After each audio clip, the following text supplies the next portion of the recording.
evening around 7:35, one of our JSO officers attempted to conduct a traffic stop. Found a vehicle that was driving northbound on 295 that had an expired tag. We initiated a traffic stop. The traffic stop came from 295 onto 103rd Street. The traffic stop was finalized in 7,000 block on 103rd Street where we see the activity of time. That officer is a 1-year patrol officer. His name is Silverian. That officer is a black male. The vehicle that he was trying to stop was driven by a black male and a female passenger in the front seat. As the officer stopped that car, he goes up to the driver, asks for a driver's license. The subject tells him he does not have a driver's license on him and gives him multiple names and date of birth.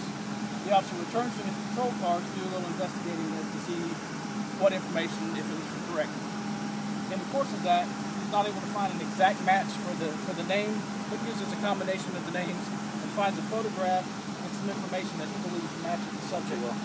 That subject that he found that matched had a suspended driver's license. So he goes back to the car, confronts the subject with the information that he had and the date of birth. The subject then says, yeah, that's me. So the officer knew that the subject had a suspended driver's license and knew he was going to arrest him if he could confirm that it was him. The officer asked the subject to step out of the car. The officer places him under arrest, goes to place one handcuff on the subject. Immediately upon the handcuff being placed on the subject, a fight ensued between the subject and the officer. The officer was pushed back, the subject swung at the officer, and began to kind of flee on foot from the original location of the traffic stop immediately to the east in another parking area that's nearby. During that, the officer was able to use his electronic control device or taser, one time instruct the subject with the taser. That caused the subject to fall on the ground. The officer goes and again tries to place the subject in custody. The subject has one handcuff on his hand and again has been tased. The struggle ensues again. The officer tries to tase the subject a second time during the struggle. That second tase has no effect apparently on the subject because he continues to fight. During this fight, it's very close quarters. The third tase is attempted by the officer. That as well has no effect. However, during the struggle there, where these tasings occurred, the subject was able to gain full control of the officer's taser. So the officer loses it from his hand, the subject gets it in his. So the subject is now armed with the officer's taser, as well as one handcuffed on. Now, that's not just a handcuff, those can be used as a weapon. Part of our academy training that one subject with one handcuff on is fairly dangerous. It's an edged weapon and goes with it. Officer gives the subject commands at that point in time to stop, obey. The subject refuses to do so. When the subject gets his footing back, he charges after the officer, again still armed with the taser, armed with the handcuff on his hand. The officer fired at least 2 shots at the subject, struck him at least once. The subject was killed at the scene and is there now. As per our standard policy, the officer was placed on administrative leave pending the result of the investigation.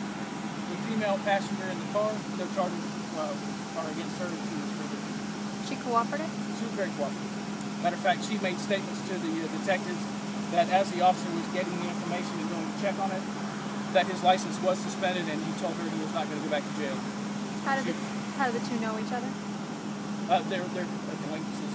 He was going to pick her up from work and he was on the way home from picking her up from work. Can you tell us specifically where the suspect was shot? I don't know. The body is just now being looked at. The body will be taken to the medical examiner's office. Autopsy will be conducted. We'll know better tomorrow. Tomorrow at 2 p.m. I'll hold a follow-up news conference.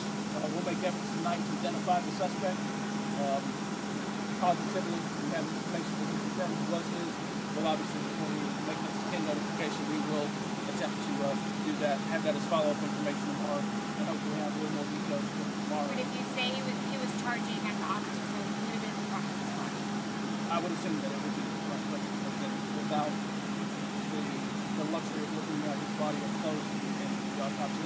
That's part of what this investigation does. And we'll do an investigation here. Part of this is scene work, part of this is follow-up work. The state attorney will do a separate investigation as well. And then after a decision is made and that an administrative hearing is held, and this is again per our standard policy, that will deal with the officer's response to resistance and how it was with our policy. How many names did he give the officer? He gave him at least a few names and several different date of births. So the officer went back used our computer system with the information that he had, looked at the other booking photos, found somebody that looked like him with similar names and date of birth, or a combination thereof, figured it was him. Other than a suspended license, are you aware of any other priors? I'm not aware, again, without confirming who he is, we'll have that more information. If there is a criminal history tomorrow, we'll have that released. In start to finish from stop till the shooting, how long are we talking about? Roughly 30 minutes. It took the officer some time going back with the names and trying to figure that out. It was obvious why he wasn't giving the information because his license was suspended. And then the comments that the female passenger made, he knew that. And this whole time it was just that one officer. Did he ever get a chance to talk her back during the first struggle or second struggle? No, when the struggle was ensuing, he was concerned with dealing with that subject at that time. It was shortly after the incident occurred, the shooting occurred, that a backup did come up and check on him. But what is the procedure for calling backup to a traffic stop? if the officer feels it's necessary, he will call for backup. It's not a requirement in our policy to have backup. When is it necessary to call backup? There's some calls and signals that we have in cases that will work that are required to have a release communicator.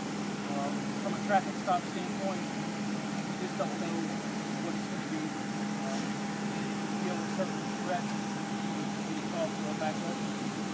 But you can't, from here, at this point in time, it's such a guess what that officer made that I was thinking at that time.